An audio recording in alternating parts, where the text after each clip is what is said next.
Hi, to change keyboard's language on the iPhone 13, we will need to go in the settings first.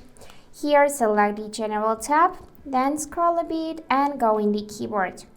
Now select this first tab, Keyboards, and here you'll see your current keyboards. And if you want to add new ones, simply select this option and choose any language from the list. For example, let's add Dutch.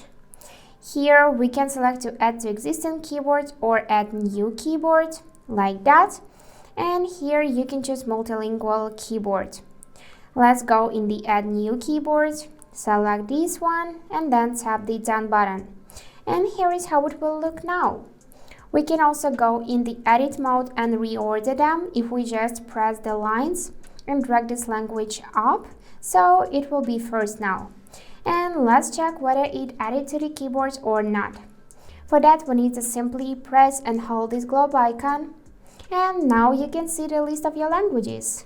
So here is your new language. And if you want to remove it from the list, simply go in the edit mode again and tap on the minus and then select to delete. And that's it for today. Hope this video was helpful. Thank you for watching.